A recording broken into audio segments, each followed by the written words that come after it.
자, 임대차 보겠습니다. 교재 599페이지입니다. 임대차. 요 임대차는 토지 임대차일 수도 있고 그다음에 건물 임대차일 수도 있는데 임대차 중에서 주택 임대차하고 상가 임대차는 빼고 적용합니다. 다시 지금 보고 있는 임대차는 민법상 임대차이기 때문에 임대차 중에서 어떤 임대차를 뺀다고요? 주택 임대차, 상가 임대차를 뺀 나머지만 적용을 하게 돼요. 그러면 여기서 임대차는 토지 임대차, 공장 임대차, 그다음에 무슨 건물 사무실용 건물 임대차 이런 것들이 적용되는 겁니다.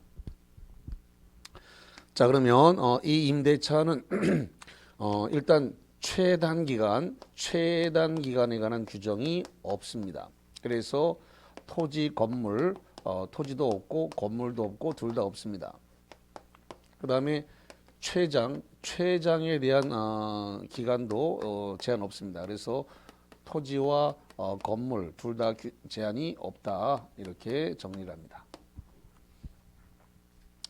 자, 그 다음에 두 번째로서 만약에 임대차에 존속 기간을 정하지 않았습니다. 기간을 약정하지 않았다는 겁니다. 존속 기간을 만약에 정하지 않았다. 존속 기간을 정하지 않으면 당사자는 언제든지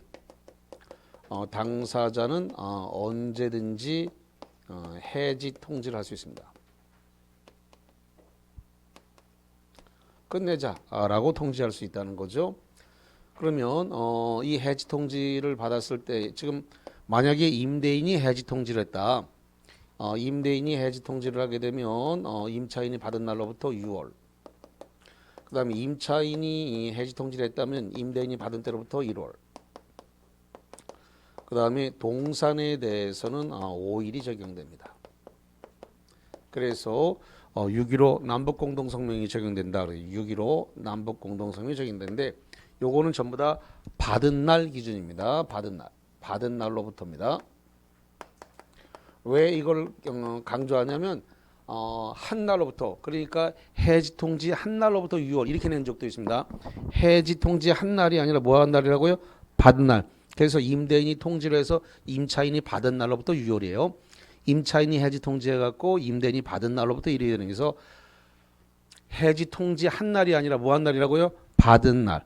이런 사소한 문제 틀리면, 그러니까 6.15는 정상적으로 내고 받은 날을 한 날, 통지 한 날로 냈을 때 속는 사람이 또 엄청 나와요. 또 그래놓고 와가지고 땅을 치는 거지. 으아, 이럴 수가. 자, 그 다음에 세 번째로서 법정갱신, 묵시의 갱신이 일어날 수가 있는데 법정갱신, 묵시의 갱신입니다.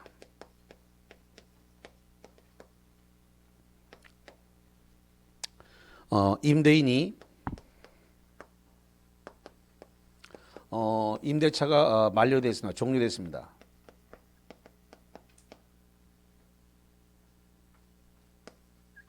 임대인이 임대차가 만료가 돼서 현재 임차인이 사용 수익하고 있다는 사실을 알고 있어요.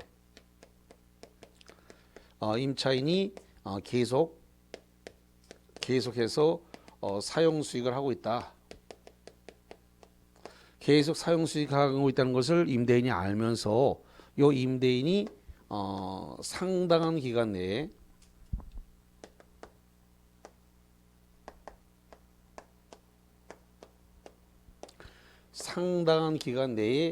이의를 제기하지 않았다는 겁니다. 상당한 기간 내에 이의를 제기하지 않으면 전 임대차와 동일한 조건으로 전 임대차와 동일 조건입니다. 동일 조건으로 갱신된 것으로 본다. 이렇게 됐어요. 전 임대차와 동일 조건으로 이렇게 갱신된 것으로 본다. 이렇게 됐습니다. 그러면 다른 건 다 동일 조건으로 갱신된 거 맞는데 딱 하나 기간에 대해서만 예외가 있어요. 단 기간입니다. 단 기간에 대해서는 정함이 없는 임대차가 됩니다.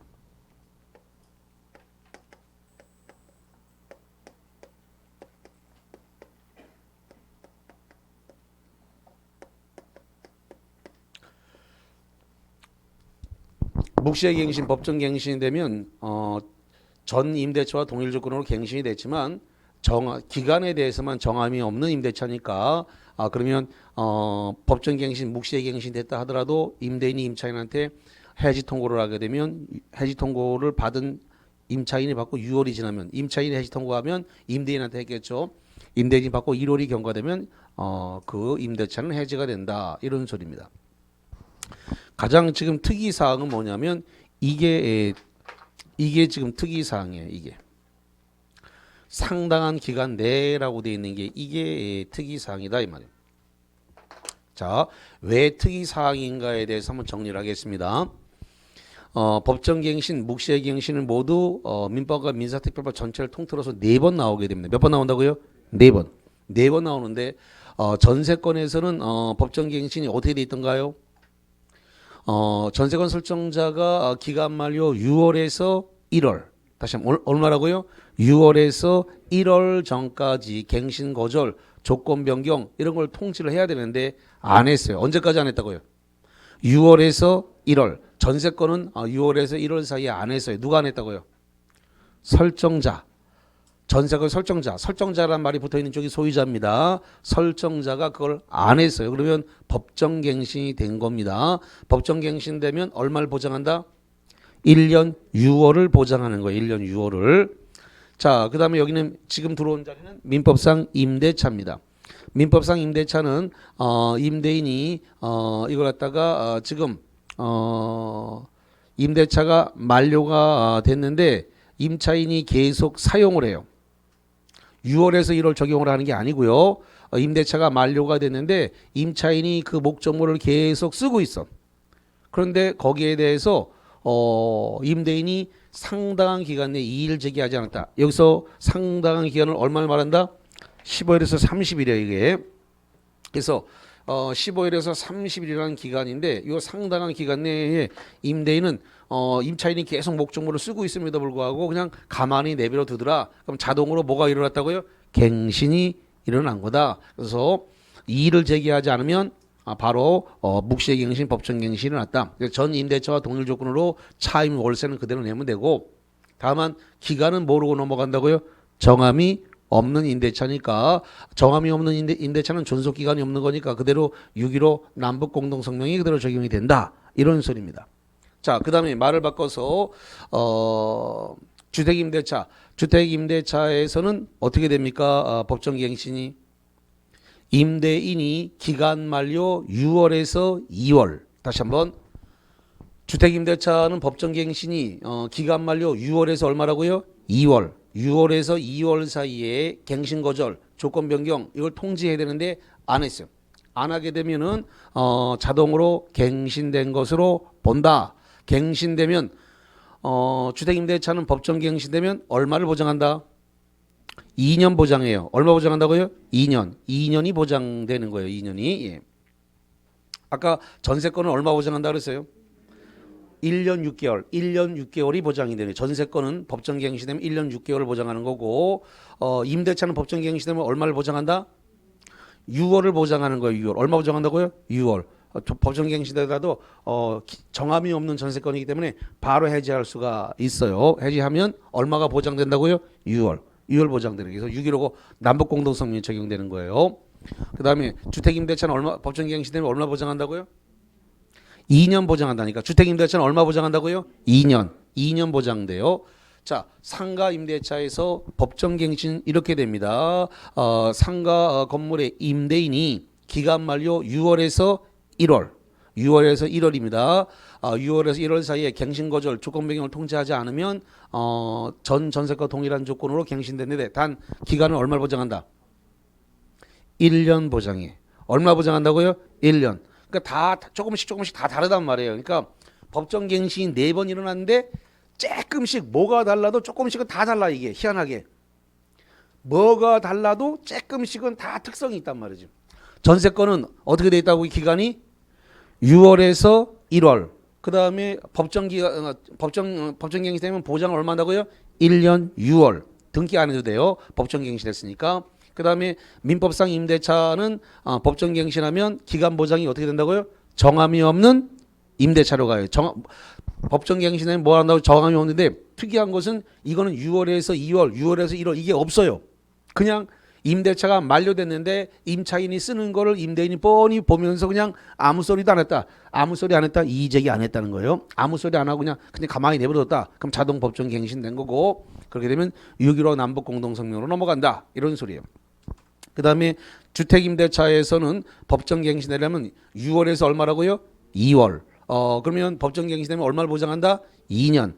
상가임대차는 6월에서 뭐라고요? 1월. 얼마 보장한다? 1년. 그래서 조금씩 뭐가 달라도 조금씩은 다 달라요 이게. 그래서 아주 특이하게 법정갱신이 미세한 차이지만 조금씩 차이가 있다라는 겁니다. 그래서 이런 것들을 이제 딱 정리해야 점수가 75점, 80점대로 확 넘어가게 돼요. 어차피 내면 법정갱신을 빼고 내지는 못한단 말이에요. 그러니까 이런 것들 딱 정리하면 이제 고득점의 반열에 딱 올라서는 거예요. 지금 4월인 걸 감안하면은 이제 5월 달에 다시 첫 진도 듣고 7, 8월 또 듣고 하면 점수가 가파르게 오르게 돼요. 기출특강을 해놨기 때문에 이제 물리가 빨리 트인다고 이제. 들은 사람하고 안 들은 사람 차이가 천지 차이가 나요. 그러니까 한 번 본 거하고 안 본 거하고. 왜냐하면 몰라도 사람이 맞출 때 다 알아야 맞히는 게 아니거든요. 그러니까 쬐끔하게 GCR만큼만 알아도 맞춰내는 수가 있어요. 왜? 특이하게 쬐끔한 것만 갖고도 문제를 푸는 키가 될 수가 있기 때문에 그래서 이거 한 사람하고 안 사람하고 되게 많이 차이 납니다 이게. 자, 그래서 일단은 그 임대차와 관련된 부분을 이렇게 정리를 했고요. 그 다음에 이제 부수적인 부분을 좀 볼게요. 자, 부수적인 부분으로서 네 번째로서 비용 상환 청구권을 한번 보겠습니다. 비용 상환 청구권이다.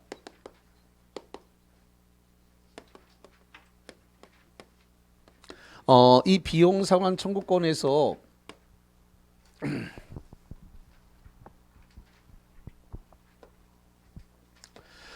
비용 상환 청구권은 필요비하고 유익비하고 두 개가 있는데 필요비,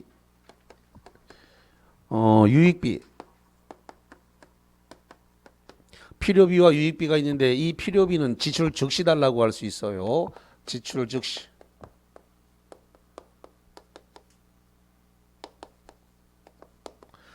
유익비는 즉시 달라고 못하고요. 계약이 종료가 돼서 목적물을 반환, 인도를 해야 됩니다. 임차 목적물을 갖다가 인도를 다른 말로 반환이라 그래요. 목적물 인도 시, 반환 시 달라고 할 수가 있습니다. 어쨌든 간에 비용 상환 청구권은 목적물이 인도, 반환한 때로부터 6개월 내에 행사해야 됩니다. 자, 다시 합니다. 비용 상환 청구권은 목적물이 인도, 다른 말로 반환이라 그래요. 목적물이 반환, 인도 시로부터 몇 개월 내에 행사하라고요? 6개월 내에 비용 상환 청구권을 행사하라 이렇게 되어 있습니다. 자, 그 다음에 다섯 번째로서 부속물 매수 청구권을 보죠.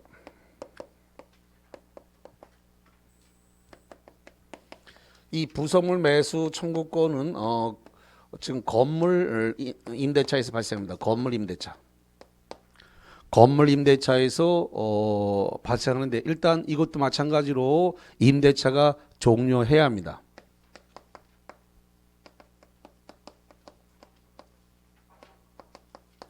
임대차가 종료돼야 하는데 조건이 있어요. 무조건 다 사달라고 할 수 있는 건 아니고 어떤 경우냐 그랬더니 임대인으로부터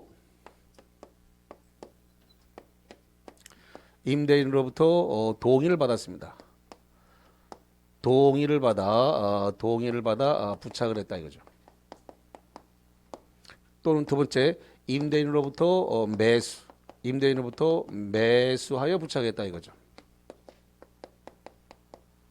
그럼 이걸 우리가 줄여서 동매라 불러요. 뭐라 본다고요? 동매입니다. 부속물 매수청구권. 자, 이것도 한번 설명드리고 갈게.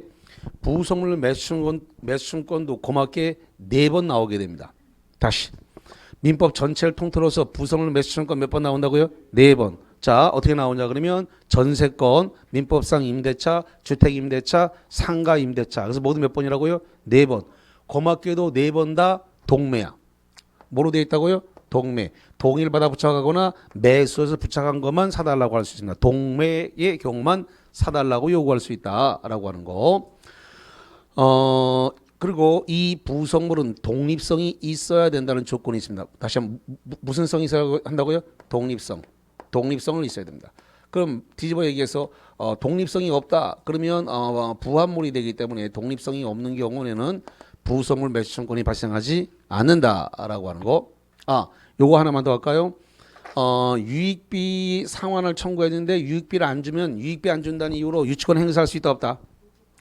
있다. 있어요. 유익비 안 준다고 유치권 행사할 수 있습니다. 유익비 안 주면 유치권 행사가 가능해요. 다만 필요비 갖고는 안 됩니다. 필요비는 전국 다만 수도꼭지 마모돼서 달아서 없어지는 건데 그건 비용이 얼마 안 가요.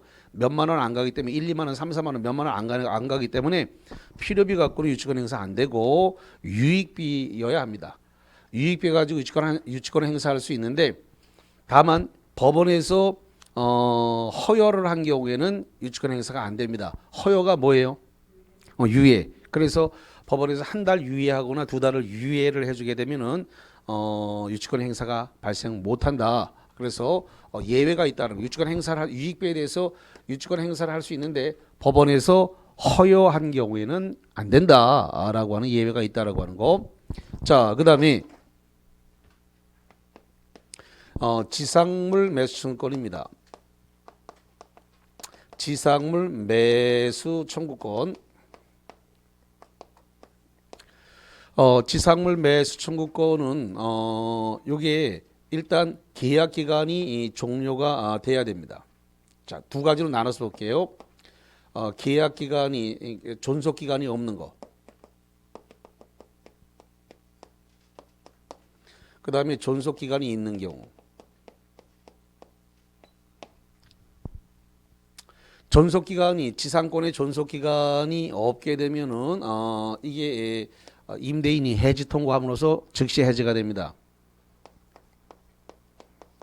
임대인의 해지 통고로서 해지가 되면은 이런 경우에는 갱신 청구를 할 필요가 없게 됩니다. 다시 무슨 청구가 필요 없다고요? 갱신 청구. 갱신 청구는 계약 갱신 청구인데 갱신 청구가 필요가 없기 때문에 바로 갱신 청구 없이 즉시 지상물 매수 청구, 즉시 지상물에 대한 매수 청구를 할 수가 있습니다. 근데 존속 기간이 있다. 그럼 약정 기간이 임대차에 대한 약정 기간이 있다는 뜻이에요. 그러면 존속 기간이 있는 상태라면 일단 계약 갱신을 청구해야 됩니다.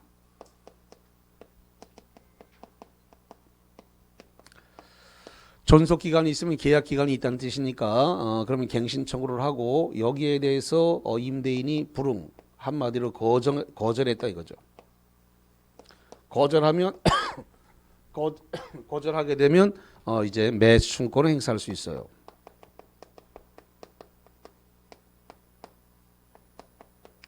그래서 존속 기간이 있는 거하고 없는 거하고 나눠서 봐야 된다라고 말씀을 드리고 그랬을 때 요 지상물이 무허가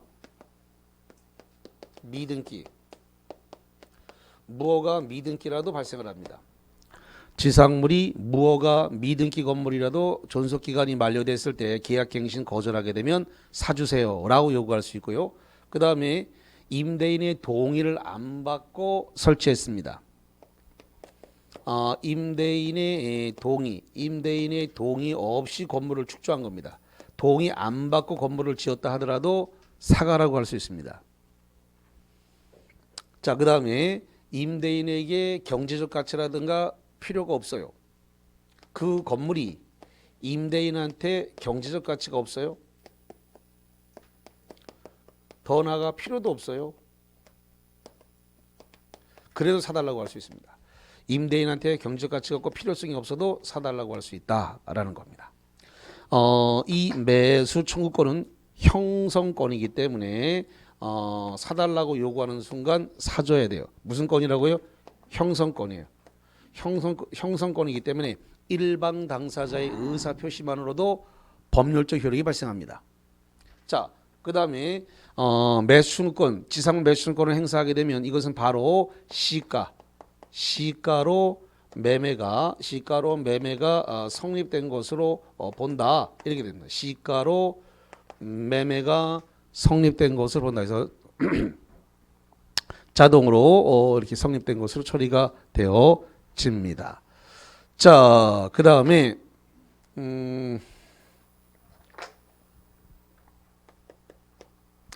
자, 7번째로 와가지고 임차인이 차임이나 지료를 연체하면 안 됩니다. 차임, 지료 이걸 갖다가 이기를 연체하면 안 됩니다.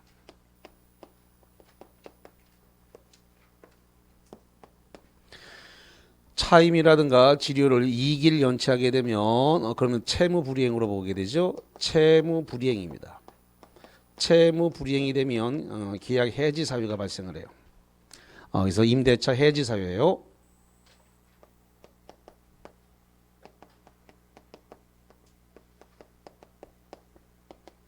임대차 해지 사유이기 때문에 해지 통고라면 즉시 임대차는 소멸하게 됩니다.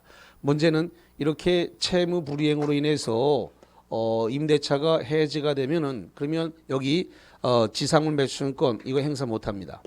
그다음에 여기 부성 매수권 이거 행사 못합니다.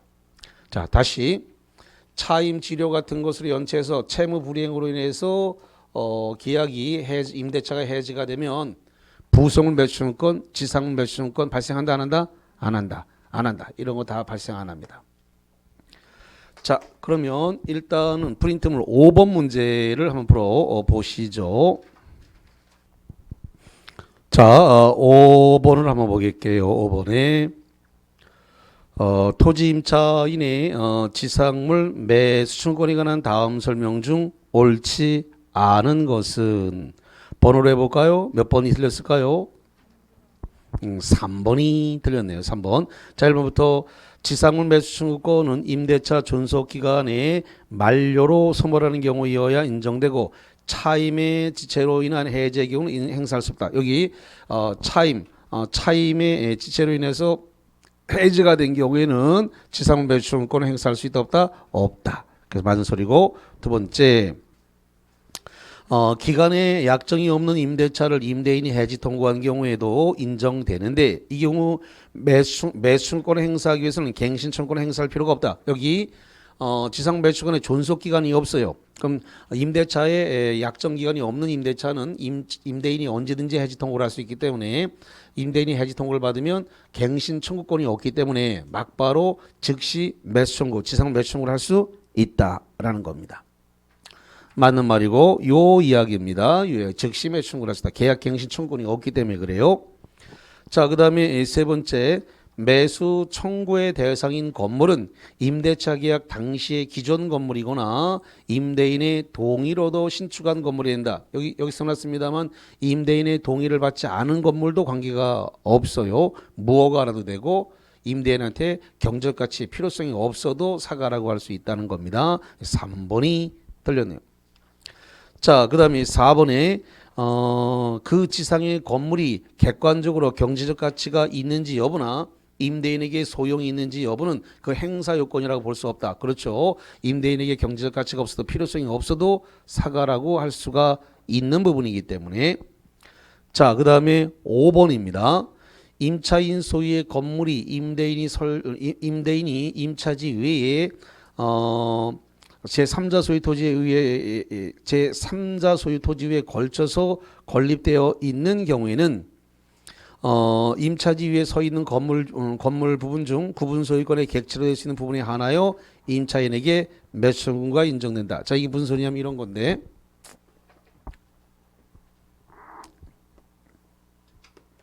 자, 여기는 임대인 토지입니다.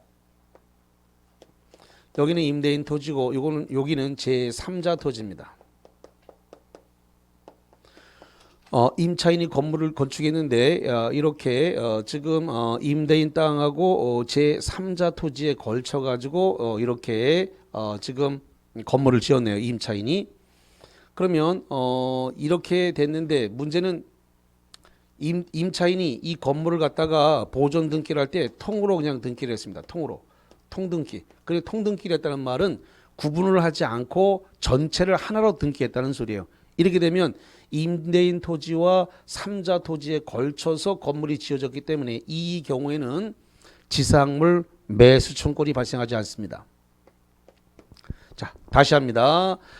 임대인 토지와 제3자 토지 위에 걸쳐서 건물이 지어졌고 그걸 통으로 등기를 해놓게 되면 이 경우는 지상물 매수 청구권이 발생한다 안 한다? 안 한다. 안 한다.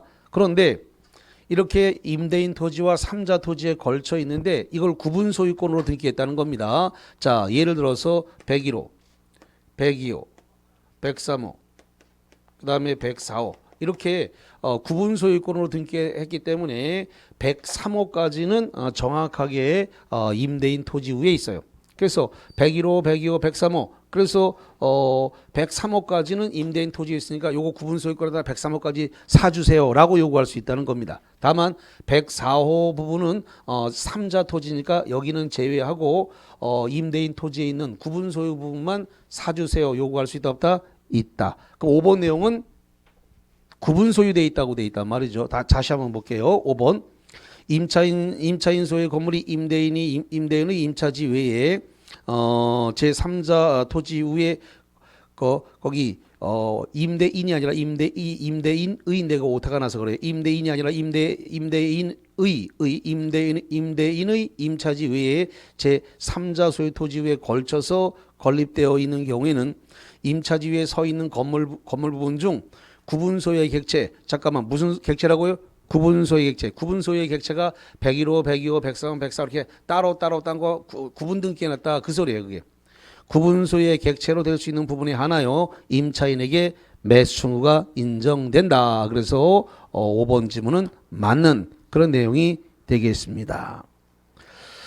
좋습니다. 거기까지 그렇게 정리를 했고요. 지금 판서 안 한 분 것 중에서 판례가 나와 있는 것들이 꽤 많은데 이런 부분입니다.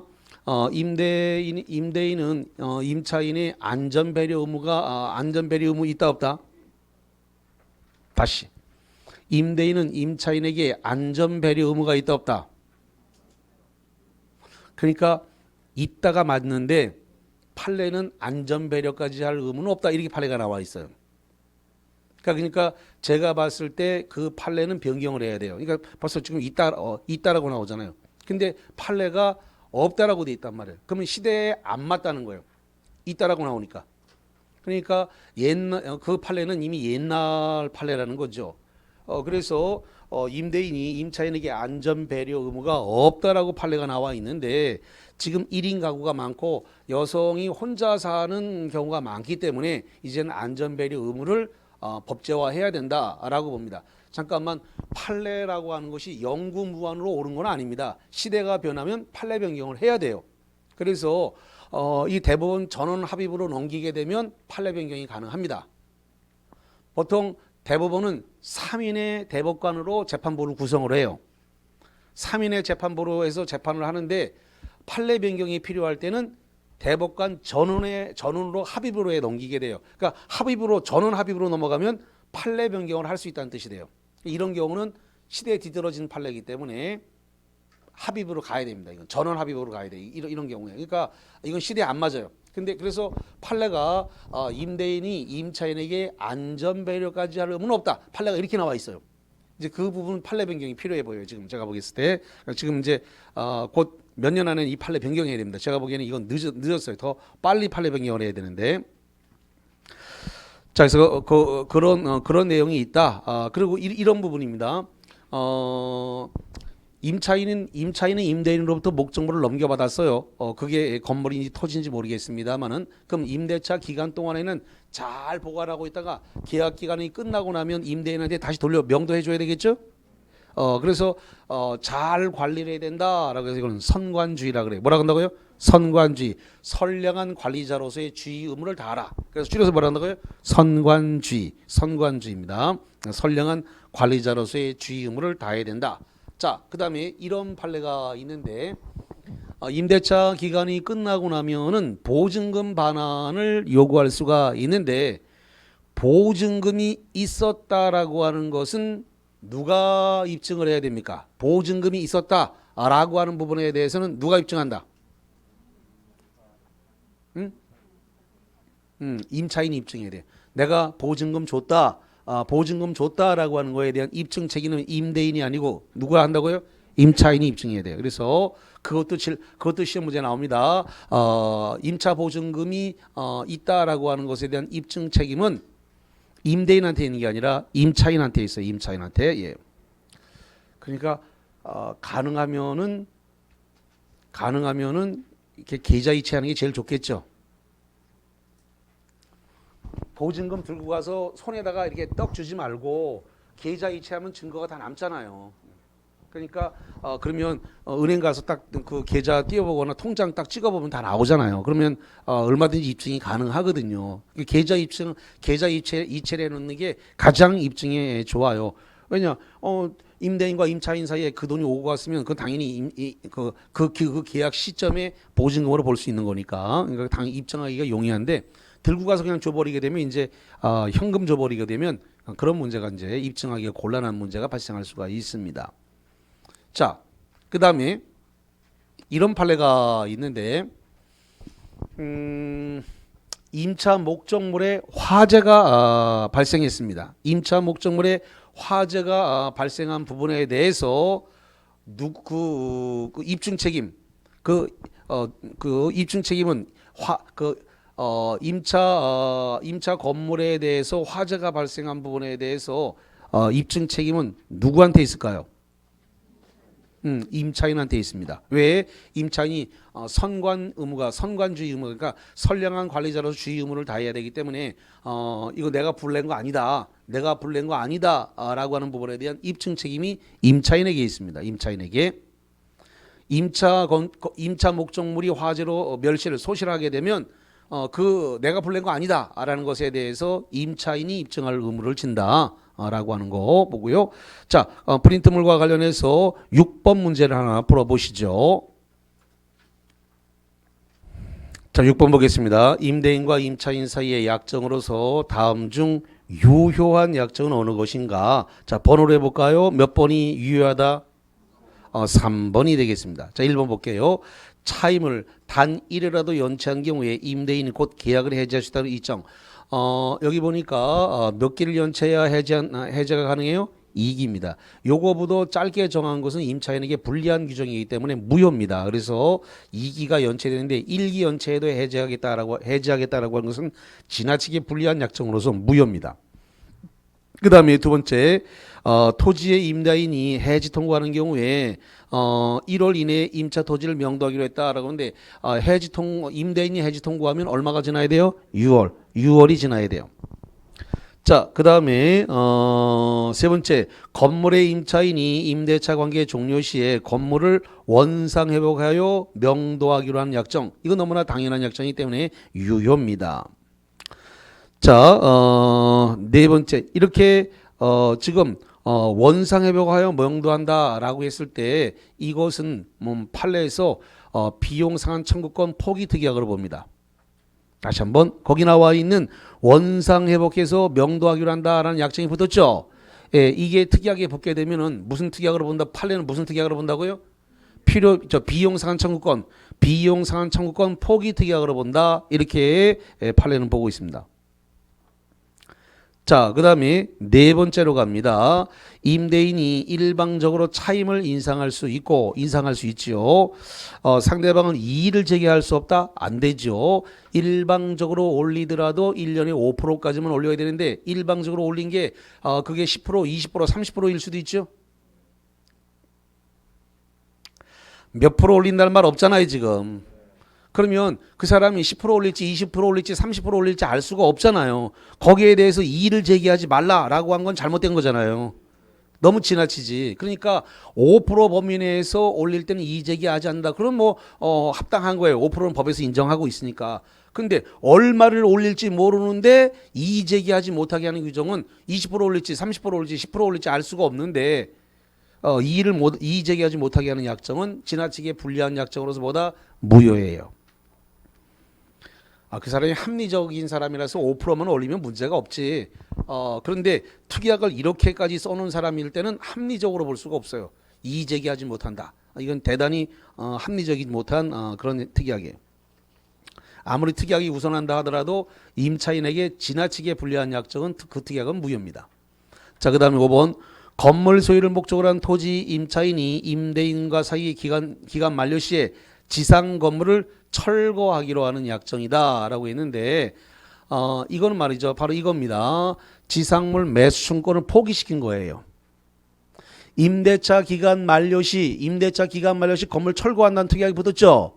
철거한다는 특약은 지상물 매수 청구를 할 수 있는데 못하게 막은 거란 말이에요. 그럼 이거는 강행 규정이라고요. 무슨 규정? 강행 규정. 부속물 매수 청구권, 지상물 매수 청구는 강행 규정이기 때문에 배제 특약을 하게 되면 무효예요. 강행 규정이기 때문에.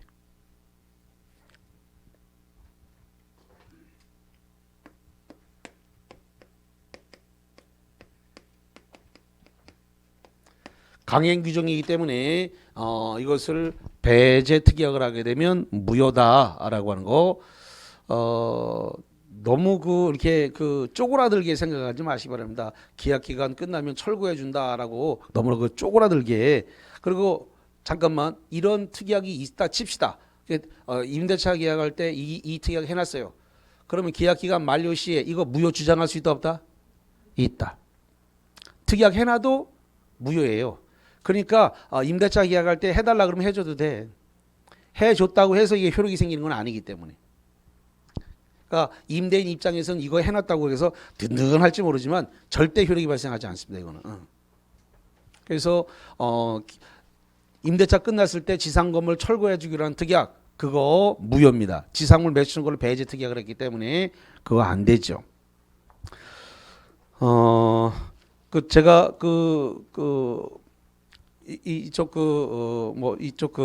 부산 이쪽 포항 이쪽으로 이사를 오기 전에 저 서울에 있을 때 그 군포에 계시는 분이 중개하시는 분인데 그분이 이제 토지를 갖다가 중개를 했는가 봐요. 근데 그 토지 소유자가 그 고등법원 판사예요.